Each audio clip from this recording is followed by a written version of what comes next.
Iya, Bapak Ibu Saudara yang dikasihi Tuhan, kita akan masuk dalam pelayanan firman Tuhan untuk ibadah keluarga tanggal 2 September 2020. Mari kita siapkan bacaan firman Tuhan dari Kidung Agung pasalnya yang kedua, ayat 16 sampai 17. Dari Perjanjian Lama, Kidung Agung pasalnya yang kedua, ayat 16 sampai yang ke-17.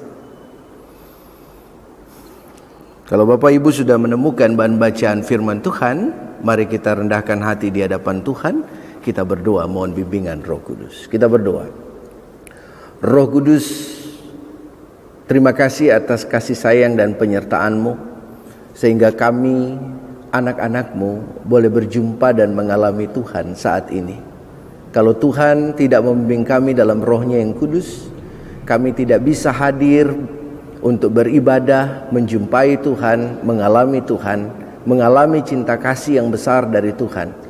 Bahkan oleh Roh ini, firman yang akan kami baca dengan renungkan memberkati kami semua, sehingga kami lebih mengenal cinta kasih Allah dalam Yesus Kristus yang sudah mati untuk menebus dosa-dosa kami.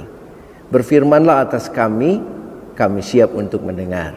Dalam nama Tuhan Yesus kami sudah berdoa. Amin.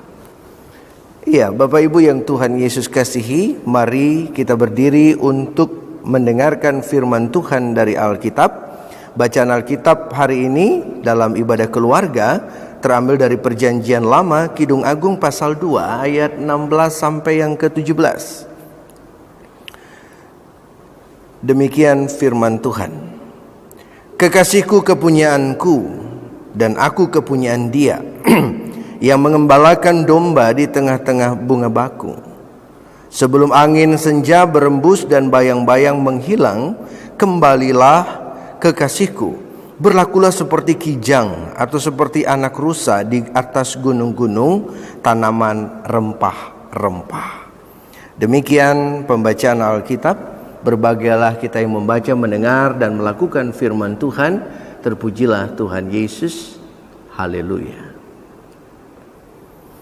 Silakan duduk. Iya, Bapak Ibu yang Tuhan Yesus kasihi, Shalom. Sangat berbahagia saya boleh berjumpa Bapak Ibu dalam ibadah keluarga pada sore hari ini.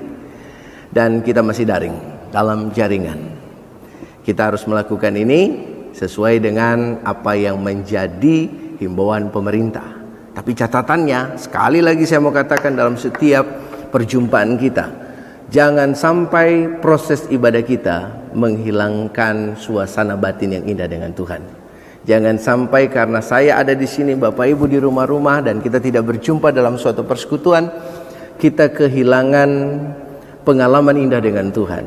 Jangan sampai kita mengalami rasa hambar, tapi justru kita semakin kuat dalam mengasihi Tuhan yang mengasihi kita. Nah, Bapak Ibu yang Tuhan Yesus kasihi, dalam renungan di sore hari, sore menjelang malam ini, terambil dari Kidung Agung pasal 2 ayat 16 sampai yang ke-17. Temanya sinode memberikan judul yang luar biasa, mencintai dengan tulus. Saya sempat berpikir, kenapa sinode memberikan tema yang demikian? Bagus sekali, indah sekali. Yang pertama saya berpikir, apakah kita lagi diingatkan tentang cinta, mencintai dengan tulus, atau kita lagi kehilangan cinta yang tulus itu? Oke, kita pertama mau melihat dulu dari bacaan kita dan refleksi kita bersama dari Kidung Agung pasal 2 ayat 16 sampai 17 ini. Iya, Bapak Ibu yang dikasihi Tuhan, kalau melihat Kidung Agung, ini kitab yang ditulis oleh Salomo di masa mudanya. Salomo di masa mudanya dengan keceriaan, dengan penuh cinta dan hasrat dalam melihat, menggambarkan hubungan dia dengan Tuhan. Bagaimana hubungan dia dan kedekatan dengan Tuhan diumpamakan dengan hubungan dia dengan mempelai. Tetapi tidak hanya itu juga, Bapak Ibu, selain dia menggambarkan hubungan dia dengan Tuhan dalam kedekatannya, mengilustrasikannya dengan seorang mempelai, itu menggambarkan bahwa cinta kasih Salomo kepada Tuhan begitu besar. Dia tulus apa adanya. Dia merindukan Tuhan apa adanya. Dia mencintai Tuhan apa adanya. Masa muda Salomo dipenuhi dengan gairah hubungan yang indah dengan Tuhan. Meskipun ada gambaran lain yang mau dia gambarkan tentang hubungan dia juga. Tidak hanya dengan Tuhan, tetapi juga dengan pasangannya dia. Mempelai wanita, orang yang dekat dengan dia. Dia gambarkan semua itu dalam konsep cinta, dalam konsep kasih, dalam konsep hubungan, dalam konsep hal yang indah. Hubungan yang indah yang tersalur satu dengan yang lain, yang mau mengatakan tentang cinta kasih Tuhan. Nah, Bapak Ibu yang dikasih Tuhan, memang kalau kita bicara tentang Kidung Agung ini, kita melihat banyak digambarkan dalam bahasa-bahasa puitis. Seperti ayat 16-17 ini. Dikatakan begini, kekasihku kepunyaanku dan aku kepunyaan dia, yang mengembalakan domba di tengah-tengah bunga bakung. Apa yang mau dikatakan? Bahwa cintaku dan cintamu, cinta itu tidak bisa hanya satu, tapi cinta itu harus terhubung. Cinta itu harus dialami dan dirasakan. Dan yang sana juga ketika dicintai, merasakan cinta yang mencintai dia. Dan digambarkan di sini bunga bakung, mengembalakan domba di tengah-tengah bunga bakung. Mengembalakan domba di tengah bunga bakung. Bapak Ibu tahu bunga bakung itu kalau ditemui di sana, di Timur Tengah itu tempatnya agak sedikit di tempat yang curam, jurang sedikit, ya. Dan di tengah pengembalaannya dia menggambarkan bahwa di tengah bunga bakung, bunga lili yang tumbuhnya di wilayah dekat jurang-jurang. Nah, luar biasa berbahayanya. Dia gambarkan cinta itu. Tetapi cinta itu juga tidak hanya berbahaya, tetapi cinta itu juga ada pengorbanan. Karena kalau untuk mau digambarkan seperti bunga lili atau bunga bakung, dia punya gambaran pengorbanan yang luar biasa yang harus dilakukan untuk mengatakan sebuah cinta. Dan kita lihat ayat yang ke-17. Sebelum angin senja berembus dan bayang-bayang menghilang, kembalilah kekasihku, berlakulah seperti kijang atau seperti anak rusa di atas gunung-gunung tanaman rempah-rempah. Digambarkan seperti anak rusa, ya, seperti kijang yang mau dilihat semangatnya, ya, semangatnya untuk cinta yang ada pada mereka. Nah, Bapak Ibu, ketika Salomo menggambarkan ini, tentu dia melihat, membandingkan, dia mengukur, dia memahami, bersentuhan dengan situasi batinnya, hubungannya dengan Tuhan, hubungannya dengan alam, hubungannya dia juga dengan orang yang dia cintai atau mempelainya dia. Dan dia gambarkan itu untuk menyatakan satu kata, cinta, atau ditambah satu lagi, kasih. Jadi cinta kasih yang mau digambarkan dalam hubungan dengan Tuhan, dengan hubungan dengan orang yang dekat dengan dia, mempelainya, digambarkan dalam perjumpaan dengan alam. Makanya kalau orang biasa jatuh cinta, selalu digambarkan dengan situasi batinnya dia, situasi alam, dan kalau dia punya hubungan yang baik dengan Tuhan, dia gambarkan utama dulu dalam hubungan dengan Tuhan. Nah, Bapak Ibu yang dikasih Tuhan, memang kalau bicara tentang cinta, agak susah kita mendefinisikannya. Cinta tidak hanya sebatas perasaan, cinta tidak hanya sebatas sebuah pengorbanan. Karena cinta yang saya alami, yang lahir dalam hati saya, ya, itu saya dapat dalam pengalaman saya. Nah, Bapak Ibu punya pengalaman sendiri ketika bicara tentang cinta yang lahir dari pengalaman Bapak Ibu sendiri. Dan kita mau melihat perjumpaan cinta itu tidak bisa hanya dialami oleh satu orang, tetapi dia harus terhubung dengan sesama kita, terutama dengan Tuhan. Nah, cinta juga bisa membuat kita bergairah. Cinta bisa membuat kita bersemangat. Cinta bisa membuat kita semakin mengalami perubahan ke arah yang lebih baik. Tapi jangan lupa bahwa cinta juga bisa membuat orang kehilangan arah. Cinta juga bisa membuat orang putus asa. Cinta juga bisa membuat orang menjadi stop dan kehilangan makna hidup. Makanya hati-hati meletakkan cinta di dalam kehidupan kita. Karena cinta dapat berkembang ke arah juga yang tidak baik. Tetapi saya mau sampaikan begini, Bapak Ibu. Ketika kita bicara tentang cinta, yang paling utama dan mendasar itu adalah cinta kita kepada Tuhan. Kalau cinta kasih kita kepada Tuhan itu kuat, baik, maka cinta itu yang tumbuh di hati kita, dia tidak membuat kita putus asa. Dia tidak membuat kita untuk patah arang. Cinta itu tidak akan membuat kita berhenti dari kehidupan ini. Tapi cinta yang lahir dalam hubungan dengan Tuhan akan membuat kita bertumbuh dalam iman, bertumbuh dalam sukacita, bertumbuh dalam damai sejahtera. Dan kita diberikan semangat untuk melihat kehidupan ini dengan penuh cinta. Bahkan sesama kita, ya, yang dimulai dengan orang yang terdekat dengan kita, istri kita, anak-anak kita, keluarga kita. Dan kita melihat orang lain semua dengan cinta. Indah bukan? Kalau kita melihat semua orang dengan penuh cinta, bukan dengan kebencian, dengan penuh cinta.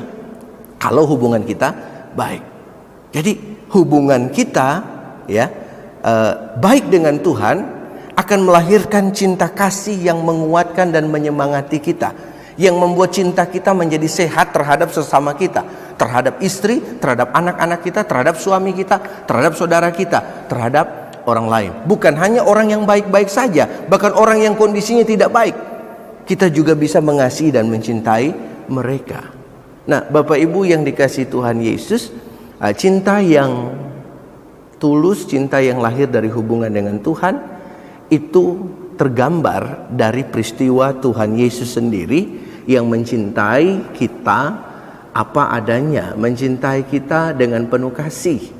Ya, Dia tidak mencintai kita embel-embel kamu yang baik sama saya saja, tidak. Tetapi Dia mencintai manusia.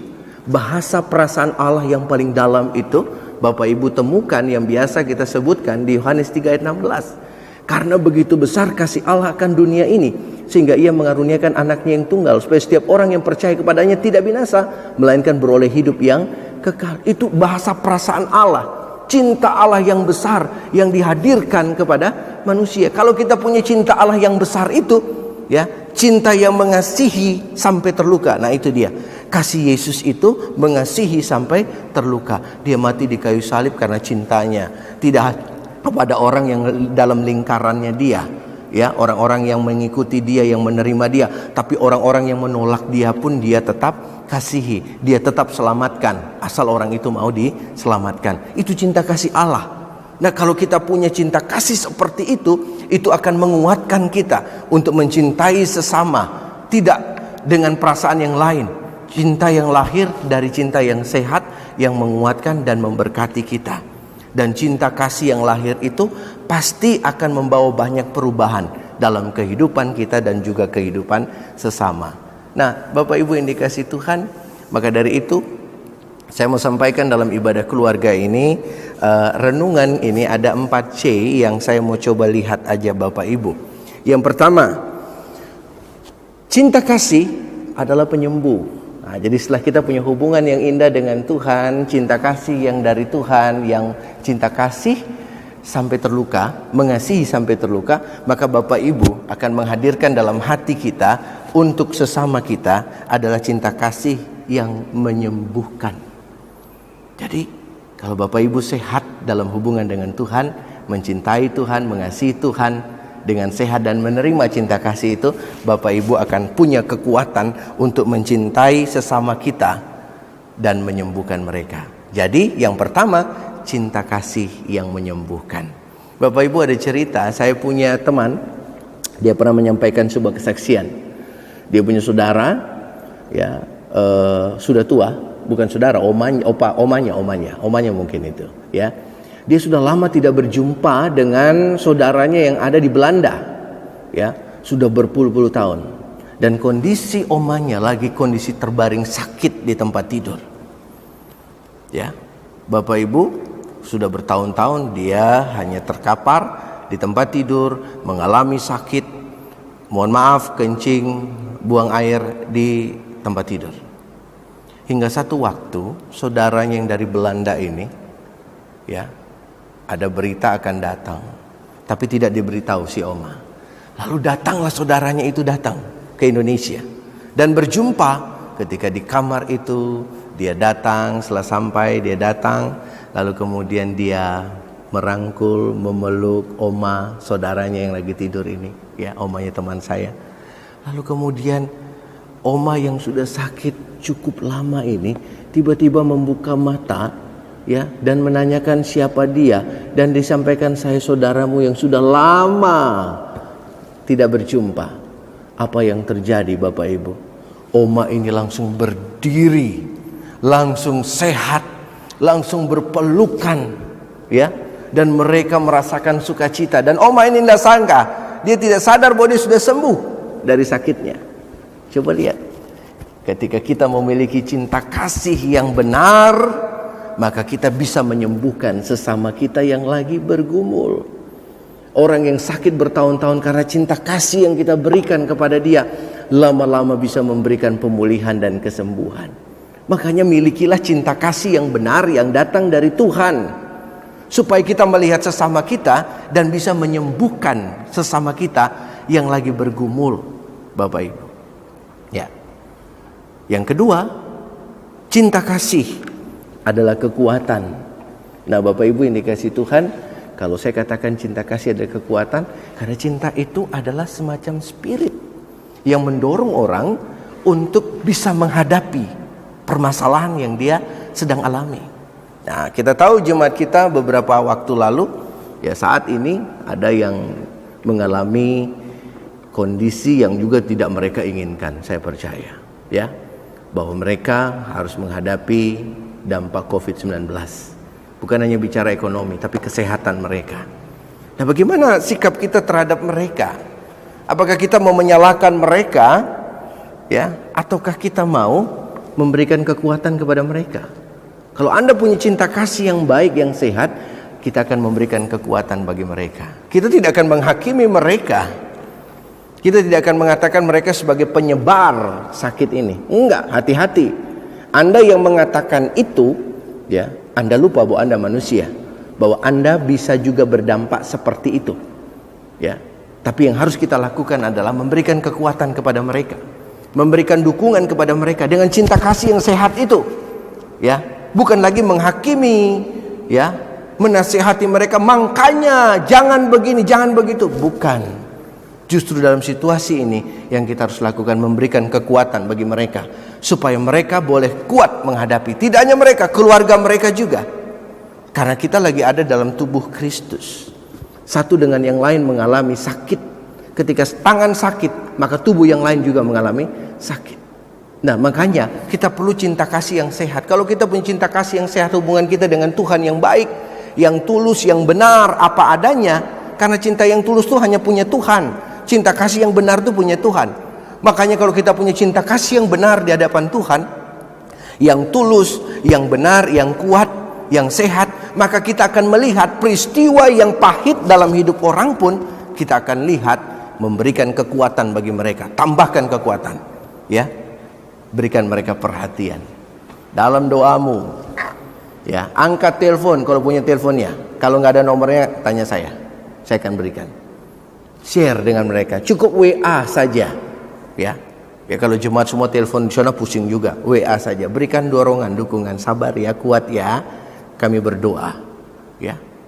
Itu yang sehat, cinta kasih dari Tuhan yang sehat, ya. Tapi jangan menyalahkan orang lalu muncul di status yang enggak, jangan. Ya. WA orang bukannya untuk memberikan penghiburan, tapi menyalahkan orang. Jangan.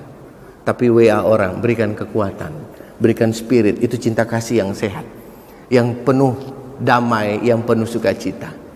Jadi apa yang terjadi, hati-hati, kita juga bisa mengalami. Dan kita butuh kekuatan ketika kita mengalami proses itu. Kita butuh cinta kasih dari orang, dari Tuhan dan dari sesama kita. Maka dari itu Bapak Ibu, yang kedua, cinta kasih yang memberi kekuatan harus kita miliki. Ya, dan itu hanya dimiliki kalau mereka punya hubungan yang baik, yang indah dengan Tuhan. Yang ketiga, cinta kasih adalah penggerak perubahan. Jadi cinta kasih dia bisa menggerakkan segala sesuatu menjadi lebih baik. Dia akan merubah segala sesuatu asal cinta kasih itu tulus. Kalau nggak tulus, bukan cinta kasih, ya. Dia hanya untuk kepentingan dirinya sendiri. Tetapi cinta kasih yang tulus, dia akan membawa perubahan. Dia menggerakkan untuk mengalami perubahan ke arah yang lebih baik, ya. Makanya kita perlu cinta kasih itu untuk menggerakkan perubahan dalam hidup rumah tangga kita, terhadap suami, istri, anak kita. Dengan cinta kasih kita coba menggerakkan segala sesuatu. Istri, suami, jangan waktu pas pacaran saja kita rayu-rayu dia begitu. Salomo rayu, dia bicara bahasa puitis luar biasa, ya. Dia gambarkan kijang, dia gambarkan itu rusa, ya. untuk memberikan gambaran semangat kepada pasangan dengan tulus dan jujur. Ya, saya syukur juga pada masa itu yang banyak kijang dan juga rusa. Coba ketika Salomo dia hidup di Kalimantan Barat, tidak ada padangnya, yang ada hutan belantara, yang ada babi-babi hutan. Mungkin Salomo dia bisa katakan, engkau bagaikan babi-babi hutan. Nggak enak kedengarannya Bapak Ibu, ya. Tapi dia gunakan ini untuk memberikan istilah hubungan, gambaran, kedekatan, ya. Lalu memberikan semangat begitu. Jadi itu membawa perubahan. Dan kita di rumah membawa perubahan, ya. Perubahan, memberikan nilai-nilai yang baik dalam hidup rumah tangga kita. Apa yang kurang pada istri anak kita, dalam hubungan suami dan anak-anak kita bawa perubahan. Dengan mencintai mereka, dengan cinta kasih, melihat mereka dalam cinta kasih yang sehat, yang benar, ya. Kalau dulu mungkin kita rayu-rayu istri kita sebelum menikah, ya, tapi sekarang ya kita rayu dia, kita bicara apa adanya dengan dia. Mungkin dulu rayu, oh kalau lihat mama dulu, begitu ya. Kalau dulu waktu pacaran kita rayu istri kita, aduh kamu punya alis sama seperti semut beriring, ya kan? Semutnya beriring. Sudah nikah, alisnya orang sudah hilang, ya. Semutnya sudah hilang, yang ada alis bengkak dan dibuat sendiri, ya. Sudah berubah, ya. Nanti kita bilang, aduh bibirmu kayak gelombang lautan, ya, lekuk-lekuk begitu. Ya sudah begini, ya sudah berbeda, udah tidak gelombang lagi begitu. Nanti lihat hidungnya karena mancung, ya, hidungmu bagaikan gunung yang terbelah dua, lihat lebaynya kayak begitu. Tapi waktu kita ada dalam rumah tangga, ya, cinta kasihnya tidak ada. Kita mau mengatakan kepada istri anak kita dengan cara yang tidak baik dan tidak tepat. Makanya dari itu cinta kasih membawa perubahan ketika kita mengajak mereka berubah dalam kasih sayang Tuhan. Karena dari rumah tangga itu berproses. Cinta kasih yang sehat lahir dari keluarga itu, maka dia akan membawa proses yang baik dalam hidup berjemaat, dalam hidup sesama. Dia tidak akan menjadi penyebab kekacauan di tengah kehidupan sesama kita di jemaat maupun di masyarakat. Dia akan meneduhkan karena dia mau merubah situasi.